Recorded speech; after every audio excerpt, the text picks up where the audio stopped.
Quiet place franchise എനിക്ക് personally അത്യാവശ്യം കുഴപ്പമില്ലാത്ത ഫിലിം ഫ്രാഞ്ചൈസി ആയിട്ടാണ് തോന്നിയിട്ടുള്ളത്. അപ്പോൾ അതിലെ പുതിയൊരു ചിത്രം കണ്ടു, അതിനെ കുറിച്ചിട്ടാണ് ഈ ഒരു video. So let's get started.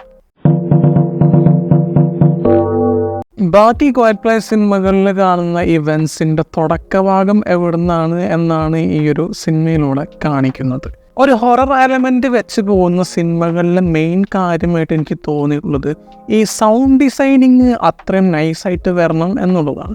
അപ്പോൾ ആ ഒരു കാര്യത്തിൽ ഈ സിനിമയിൽ ചെയ്തിട്ടുള്ള സൗണ്ട് ഡിസൈനിങ്ങും കാര്യങ്ങളൊക്കെ എനിക്ക് നല്ല രീതിയിൽ ഫീൽ ചെയ്തിട്ടുണ്ട്. ആദ്യ ഭാഗത്തൊക്കെ സിനിമ ഇങ്ങനെ തുടങ്ങി വന്നപ്പോഴത്തേക്കും നല്ല ഇൻട്രസ്റ്റിംഗ് ആയിരുന്നു. കാരണം പലപ്പോഴും ഇങ്ങനെ ഭീതി കയറ്റുക അല്ലെങ്കിൽ ആ ഒരു ഇവൻറ്റും കാര്യങ്ങളൊക്കെ കാണുമ്പോഴത്തേക്കും ആ ഒരു സംഭവങ്ങളിലൊക്കെ രസമുണ്ട്.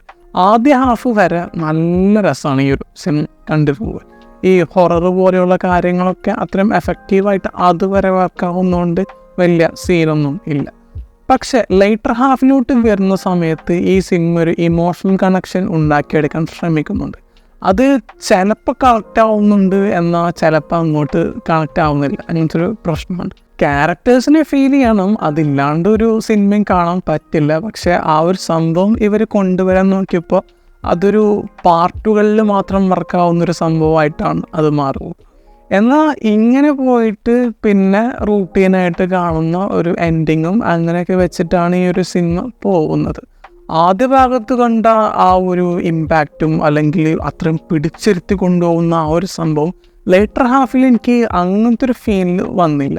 എന്നാലും ഇങ്ങനെ ഒരു വാച്ചബിളായിട്ട് പോകുന്ന രീതിയിൽ കാണാം എന്നൊരു വൈബും കാര്യങ്ങളൊക്കെ ഇപ്പോൾ ഉണ്ട്. ടോട്ടലി പറയുമ്പോൾ ചുമ്മാ കണ്ടിരിക്കാവുന്നൊരു സിനിമയായിട്ടാണ് എ ക്വയറ്റ് പ്ലേസ് Day 1 എനിക്ക് അനുഭവപ്പെട്ടത്. ഓക്കെ, അപ്പോൾ മറ്റൊരു വീഡിയോ ആയിട്ട് പിന്നെ വരാം. Bye guys.